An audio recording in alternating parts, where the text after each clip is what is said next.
ভাবুন তো, এমন একটি ফোন যাতে আছে বিশাল ৬০০০ মিলিঅ্যাম্পেয়ার ব্যাটারি, চোখ ধাঁধানো ১২০ হার্টজের অ্যামোলেড ডিসপ্লে, আর সবচেয়ে বড় চমক, এই বাজেটে IP68 এবং IP69 ওয়াটারপ্রুফ রেটিং।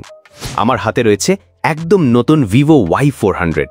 চলুন মাত্র ৪ মিনিটে জেনে নিই এই ফোনটি আপনার জন্য কেমন হবে এবং বাংলাদেশে এর দাম কত। প্রথমেই দেখুন এর ডিজাইন। পার্ল হোয়াইট আর ডাইনামিক গ্রিন, এই দুটি রঙে ফোনটি পাওয়া যাচ্ছে। তবে এর সবচেয়ে বড় আকর্ষণ হলো এর বিল্ড কোয়ালিটি।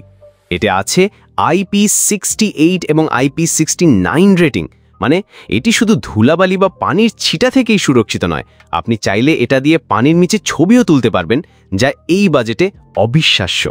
এবার আসি ডিসপ্লেতে। সামনে রয়েছে একটি 6.67 ইঞ্চের FHD+ অ্যামোলেড ডিসপ্লে, যার রিফ্রেশ রেট 120 হার্টজ। স্ক্রলিং হবে একেবারে মসৃণ, আর এর 1800 নিটস পিক ব্রাইটনেসের কারণে কড়া রোদেও ডিসপ্লে দেখতে কোনো সমস্যা হবে না। সাথে তো fast in display fingerprint sensor থাকছেই। পারফরমেন্সের জন্য এতে ব্যবহার করা হয়েছে স্ন্যাপড্রাগন 685 প্রসেসর। এটি 6 ন্যানোমিটারের একটি চিপ, যা আপনার দৈনন্দিন কাজ আর সাধারণ গেমিংয়ের জন্য বেশ ভালো। সাথে আছে 8GB র্যাম। তবে সফটওয়্যারে আছে আসল চমক।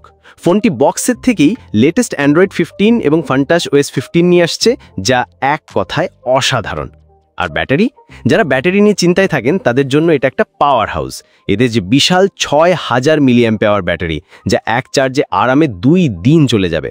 আর এই ব্যাটারিকে দ্রুত চার্জ করার জন্য বক্সে 44 ওয়াটের ফাস্ট চার্জারও দেওয়া হয়েছে। ক্যামেরা সেকশনে পেছনে আছে 50 মেগাপিক্সেলের মূল ক্যামেরা, যা দিনের আলোতে বেশ ভালো ডিটেলড ছবি তোলে। সামনে সেলফির জন্য আছে 8 মেগাপিক্সেলের ক্যামেরা। এর ক্যামেরার সবচেয়ে মজার ফিচার হলো আন্ডার ওয়াটার ফটোগ্রাফি মোড, যা এর ওয়াটারপ্রুফিং ক্ষমতাকে পুরোপুরি কাজে লাগাতে সাহায্য করে। এখন আসি মূল কথায়, বাংলাদেশের দাম কত। 8GB র্যাম ও 128GB স্টোরেজের দাম রাখা হয়েছে ২৭,৯৯৯ টাকা প্লাস ভ্যাট, এবং 8GB র্যাম ও 256GB স্টোরেজের দাম ২৯,৯৯৯ টাকা প্লাস ভ্যাট। তো শেষ প্রশ্ন হলো, এই ফোনটি কি আপনার কেনা উচিত? চলুন এক নজরে দেখে নেই এই ফোনটি কাদের জন্য সেরা। 1. যারা একটি পুরোপুরি ওয়াটারপ্রুফ ও টেকসই ফোন চান। 2. যাদের একটি বিশাল ব্যাটারি দরকার, যা 2 দিন চলবে। এবং 3. যারা কন্টেন্ট দেখার জন্য একটি সেরা মানের অ্যামোলেড ডিসপ্লে চান।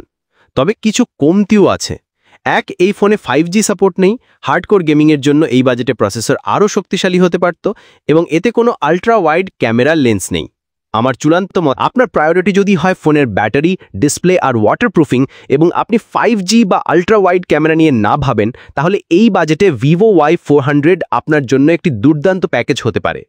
তো ফোনটি নিয়ে আপনার কি মতামত কমেন্ট করে জানান। ভিডিওটি ভালো লাগলে লাইক ও শেয়ার করুন এবং চ্যানেলটি সাবস্ক্রাইব করতে ভুলবেন না। আল্লাহ হাফেজ।